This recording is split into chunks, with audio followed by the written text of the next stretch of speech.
Now let's talk about pain reprocessing and how to break that fear-pain loop.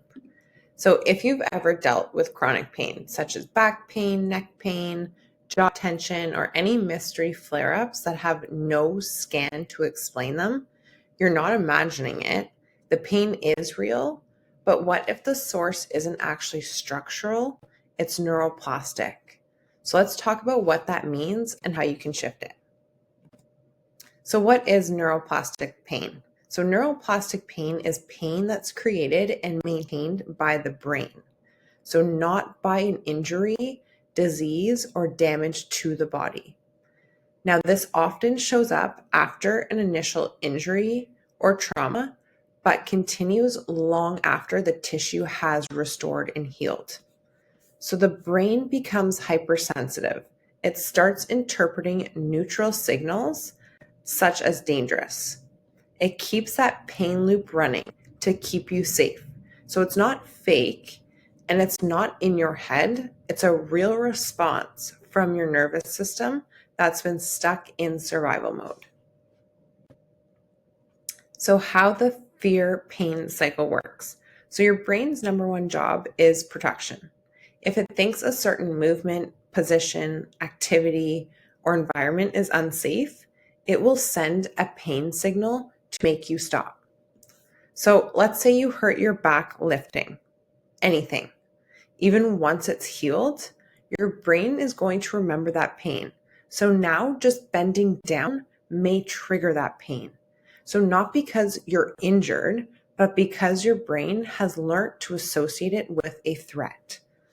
So the more you actually fear it, the more this signal grows. So this is what we call the fear-pain cycle. So the science of reprocessing this. So the good news, the brain is changeable. So that same plasticity that created the pain in the first place can also undo it. So this is where pain reprocessing therapy comes in. So it's not about fixing your body. It's about teaching your brain that your body is safe. So through mindset shifts, somatic awareness, and emotional safety, you begin to retrain your brain. So the pain signal no longer serves a purpose, so it turns down or off. Now, what actually helps? So here's what pain reprocessing looks like in practice. So firstly, acknowledging that the pain is real, but not necessarily dangerous. Then interrupting the fear-based thoughts with safety statements. So I am safe to move. This movement is not dangerous. Thirdly, bringing curiosity to the pain and not fear. So the fear is what keeps us stuck. Then we move into more gentle movement with reassurance. So gently getting back into movement and making sure that we are reassuring ourselves that it is safe to do so. Then finally, using nervous system regulation such as breath work, grounding practices, somatic inquiry to actually stall that fight or flight. So take 2 to 3 minutes to reflect or jot down what your brain might have been trying to protect you from. So can you remember the first time this pain showed up? What was going on in your life, not just physically, but also emotionally? Pain reprocessing isn't just about pushing through, it's about leaning in with compassion.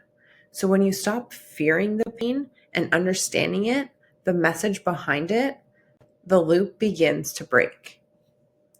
Now, if you want support with pain reprocessing and nervous system regulation, book a free one-on-one call below, and I'll walk you through all these steps and we'll get to the bottom of what is actually keeping you stuck.